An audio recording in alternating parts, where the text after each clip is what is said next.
I don't like Shedeur Sanders to start week one because it sounds crazy to me. And we did some stat checking, and it is crazy because history would tell you there's only one quarterback in the history of the NFL to be drafted in the 5th round or later and start week one as a rookie. The 5th rounder ain't a regular 5th rounder because we won't even have this conversation. My man Chase has talked about all these stats for all these years, all these old people back in the day. It's never been done one time, right? So what I'm saying is, a 5th rounder really is a 1st rounder. You have to draft him because y'all want to prove a point to him. If you got a 1st round draft pick that you got in the 5th, why won't you let him? Why do we keep saying he's my question though? He's 4th right now. Whether we like it or not. But that's why you don't see it how we see it. That's all right, because you don't think he's gonna make the team for real, right? You don't think he's gonna make the team, so you can't think he's gonna start. Putting words in my mouth. You think he makes the team? Yes, he makes the team. Why would Shedeur balls? When have I ever said that? So we talked about this. You don't think we all talked about it first, and stuff has changed. And I've been on this for 3 weeks, Shady. Don't put words in my mouth, dog. Well, now tuned in to the Dark Times channel. And so here we go again, back with another one. Welcome back to the Dark Times channel. And before I kick off today's video, I want to go ahead and introduce some of my new merchandise. They Fear the Future merch, and anything that you do decide to cop definitely helps the channel. And so go ahead and get you some gear, or maybe one of your loved ones some gear, and help support the channel. And so as you all know, every day that goes by, especially in Cleveland, that Shedeur Sanders is looking like the best quarterback in Cleveland. And so a lot of people are saying right now, and not just regular people, we're talking about insiders, we're talking about players, are saying that Shedeur Sanders needs to be the day one starter. Shady McCoy, you like Shedeur's chances to start week one? I didn't at first. Now I do. They say, dang, Shady, how you change so fast? What you don't know? Somebody told you something? You know something? Oh, yes, I do. You know, my Shady Sources. Shady Sources. Listen, everybody can't have this privilege to know players. That's true. Right? Not a lot of bad ones, but a lot of good ones. True. A lot of coaches. I know some bad ones, I know some good ones. So, and the whispers over there is basically, hey man, he looks like the best quarterback here. He's young, you gotta learn the experience part. 5th rounder, so we gotta make him earn it. But the truth is, he's the best quarterback. And this is not just words from coaches or scouts over there. This is from some players. And I mean key players. Players that actually gonna play this year and put some real production up. And so as good as Shedeur Sanders is looking, we all know that politics plays a role in sports. As much as they would like to say that it's a meritocracy and the best man is gonna get an opportunity to play and an opportunity to start, that's not always the case. There's always some kind of little loophole that they can use, or some kind of excuse that they can say why Shedeur Sanders isn't starting. And that was one of the reasons why Shedeur Sanders, in my opinion, and in a lot of other people's opinions, why he wasn't drafted in the 1st round or the 2nd or the 3rd round for that matter. That gives them cover to not start Shedeur Sanders. That gives them cover to cut Shedeur Sanders and not get as many opportunities. And right now in training camp, a lot of people are raising their eyebrows because he's not getting any 1st or 2nd team reps. Shedeur throws a great ball. I know Bull and Mike a clip. I'm like, this is what everyone's freaking out about. It's a 7-on-7. Like there's nothing to be charting here in terms of stats. Nothing. Yeah. But obviously he's got great touch. Obviously, I want to see him against the starters, and hopefully maybe, you know, the mandatory minicamp next week, maybe, although I'm not optimistic at this point. If he didn't get him in the OTAs, I'm not sure that he's going to get him in the mandatory minicamp.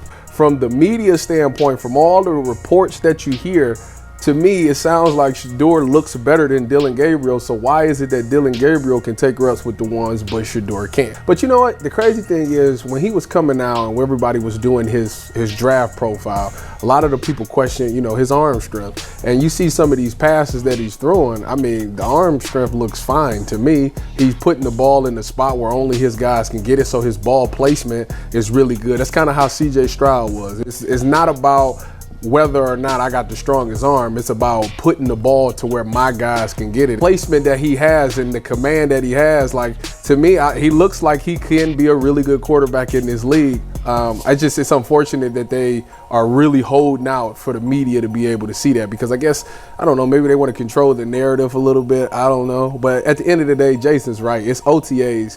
Like I said, if he's doing this stuff right here and it looks like this against Carolina in joint practice or Philadelphia in joint practice, that I'm telling you right now, I'm going with my very own picket sign, and I will march outside of that Browns facility and say, "We want Shedeur. We want Shedeur." Anytime I do Browns radio pregame or postgame, I'm gonna say, you know what I really like to see today? I like to see Shedeur Sanders today. So if he continues to keep progressing like that, I will be his biggest cheerleaders. Throw me some pom-poms.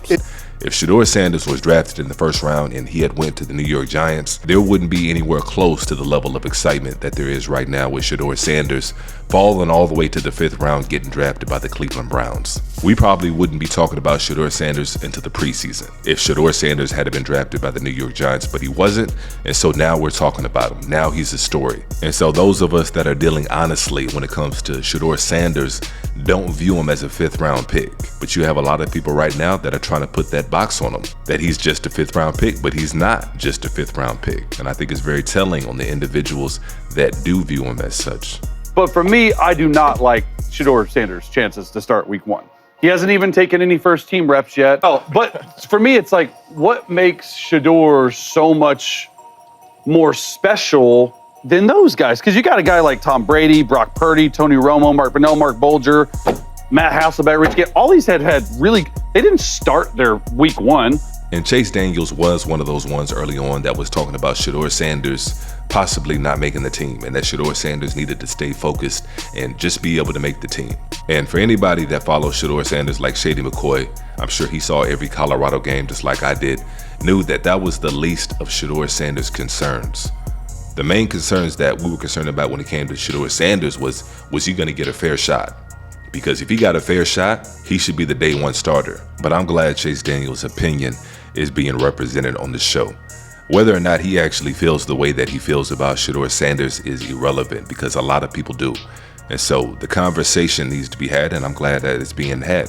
He's 4th right now, whether we like it or not. But I just feel like you don't see it how we see it. That's all right, because you don't think he's going to make the team for real. Right? You don't think he's going to make the team. So you can't think he's going to start. Putting words in my mouth. You think he makes the team? Yes, he makes the team. Why If would you? Shedeur balls When in have the I ever first- said that? So we talked about this. You don't think We all talked about it at first, and stuff has changed. And I've been on this for 3 weeks, Shady. Don't put words in my mouth, dog. So I think that's because he's trying to posture. I think of posturing that occurred during the NFL draft. I'll move quickly so I don't bore you. Number 1, Brian Callahan, head coach for the Tennessee Titans. He said, I think there's a short list between Travis Hunter, Shedeur Sanders, Cam Ward, Abdul Carter for players that are supposed to go number 1 to me. Travis Hunter, he went number 2, if I'm not mistaken. Abdul Carter, he went number 3. Cam Ward, he went number 1. But Shedeur Sanders, he didn't go till the 5th round posturing. Let's move forward. Mike Tomlin, he said, there's a toughness that doesn't get talked about. Were evident in this video. There's a toughness there that doesn't get talked about enough. There's a competitive spirit there that doesn't get talked about enough. I know he's very talented and he's made a lot of plays for his university and his team. But the intangible qualities displayed on tape were impressive to me. But Mike Tomlin, you need a quarterback. Every day we have a conversation about a quarterback, and you could have drafted Shedeur Sanders all the way through the 5th round. Posturing, number 3, Jerry Jones, another decision maker. Well, I don't want to make an evaluation. We thought when we evaluated him, Shedeur Sanders, extremely high in the draft. But Jerry Jones, you could have drafted Shedeur Sanders, and you didn't. Posturing, politics and posturing. So it's hard for me to take this seriously when I know that politics exists in the NFL and I know posturing exists in the NFL, and I'm not sure what might be at play in this situation. Well said. Well said. Well done, brother. That was well done. very well That's well said. And so I definitely agree 100% with that. There's definitely been a lot of posturing around the NFL when it comes to the coaches and some of these GMs saying one thing but doing another on draft day. And so something that we have to prepare ourselves for, something that we have to keep in mind, that Shedeur Sanders could be the best one in practice. He could win over the locker room.